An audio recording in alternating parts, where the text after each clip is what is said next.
Desafortunadamente, cuando tenemos un paciente con enfermedad de Alzheimer en casa, tenemos que hacer grandes modificaciones en nuestra casa. Tenemos que buscar que se reorganice la casa, pero esa reorganización implica hacer de nuestra casa un lugar cómodo, simple, sin riesgos, retirar adornos que no sean estrictamente necesarios, no quiere decir dejar sin adornos la casa, se tiene que mantener una buena iluminación, pero es muy importante que nuestro paciente observe que sigue estando en su casa, que el arreglo de su casa es gradual, es lento, para que no se descontrole el paciente en su propia casa. Hay 4 lugares primordiales que debemos de cuidar o de modificar o de rearreglar en nuestra casa. 1 es el dormitorio, 2 es el cuarto de baño y la higiene que implica ello, 3 es el closet, el armario donde se guarda la ropa del paciente, sus cajones, y otro muy importante y cuarto es la cocina, la alacena.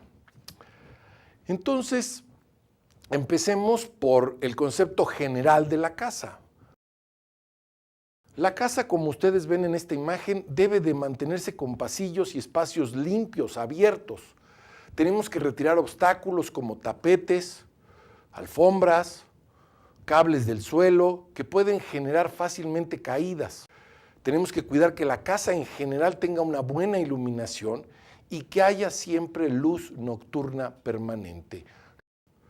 Tenemos que evitar que haya puntas o picos o muebles que puedan lastimar al paciente o cristales que puedan favorecer accidentes o choques. Empecemos por la habitación o el dormitorio. Tal vez lo primero a decir es que respetemos los objetos personales de nuestro paciente con enfermedad de Alzheimer, pero hay que quitar los adornos excesivos. Es común que a lo largo de nuestras vidas vayamos colocando múltiples adornos, múltiples objetos que tienen recuerdos especiales. Sin embargo, habrá que buscar dejar solo los estrictamente necesarios. Retire objetos pequeños que el paciente pueda deglutirlos o tragarlos o lastimarse. Evite todos los muebles innecesarios, esos que se van coleccionando dentro de las habitaciones a veces. Trate de fijar objetos. Es necesario a veces un tapete dentro de la habitación. Entonces, fije el tapete al piso.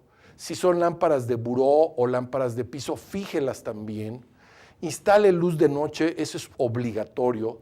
Y hay hoy en día incluso bandas luminosas que se pueden colocar dirigidas hacia el baño para que el paciente en la noche pueda observar esas bandas luminosas y no se desoriente al levantarse al baño. Trate que el acceso a la cama siempre sea por ambos lados, cómodo, fácil, y que la altura de la cama sea cómoda, pues camas muy bajas hacen que el paciente batalle mucho para levantarse o camas altas facilitan caídas. Pasemos entonces a la segunda habitación de alto riesgo, que es el cuarto de baño. La ducha y el WC, lugar muy frecuente de accidentes para las personas en general, cuanti más para el paciente con enfermedad de Alzheimer. Libere las cerraduras porque de esta manera va a evitar que el paciente se quede encerrado. Retire todos los medicamentos del botiquín para que el paciente no vaya en algún momento dado por confusión, por error, a sobredosificarse o a intoxicarse. Cuide mucho la temperatura del agua para que el agua caliente no lo vaya a quemar o a lastimar al hacer uso de la ducha o al hacer uso del lavado de manos. Deberá usted colocar también tapetes antirresbalantes en varios sitios, en todos los sitios donde los pies puedan estar húmedos. Las barras de seguridad deben colocarse dentro de la ducha, fuera de la ducha, junto al WC. Debe de haber luz nocturna también en este sitio o incluso dejarse encendida durante la noche si tiene usted una buena luz, una buena puerta que evite que la luz pase o llegue a la habitación y moleste al paciente. Y hay que dejar el mínimo de objetos personales de limpieza para que el paciente no se confunda ni batalle o pueda dañarse con alguno de los objetos. El tercer espacio de alta importancia y que requiere una reorganización es el closet, el armario, el lugar donde el paciente guarda su ropa o tiene su ropa. ¿Qué debemos de hacer en este sitio? Tenemos que colocar solo la ropa estrictamente necesaria. Algunas familias optan por colocar solo la ropa de la temporada, ya sea de frío o de calor. Se sugiere poner carteles o dibujos en los cajones para que el paciente pueda identificar qué hay en cada cajón y no se confunda buscando su ropa en especial. Elija usted o elija el paciente lo que se va a colocar. Es preferible que se le ayude a vestirse siempre, que se le ayude a elegir su ropa, dándole libertad de elegir obviamente parcialmente, pero busque colocar ropa fácil de poner y quitar. Utilicen ropa que sea fácil de lavar y que no requiera planchado. Y es importante hacer uso, por ejemplo, de los zapatos, zapatos con velcro para que sean fáciles de poner o quitar, zapatos bajos, cómodos y ante todo que no lastimen los pies.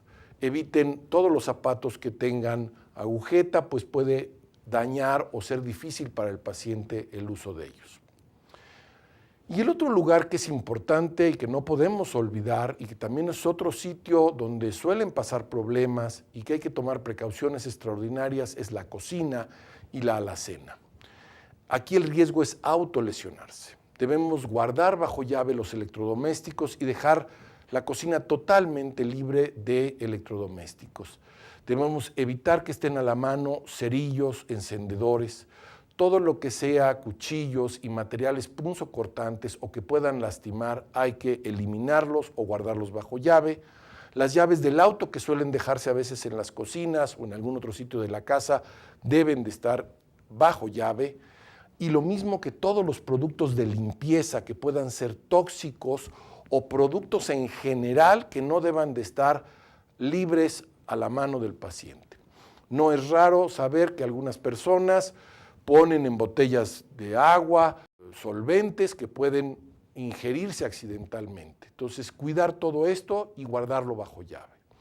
Hay que tener un control muy importante del área de la cocina con todo lo que es el poder encender el gas, tener un sistema de apagado, encendido para cuando no se utilice, una llave de paso, tener un control sobre las hornillas de la cocina, sobre el horno y sobre el agua caliente para que no vaya el paciente a autolastimarse. Es otro sitio muy importante y cuidado con lo que guardamos en la alacena, que sea estrictamente alimentos y no otros objetos que se puedan volver tóxicos.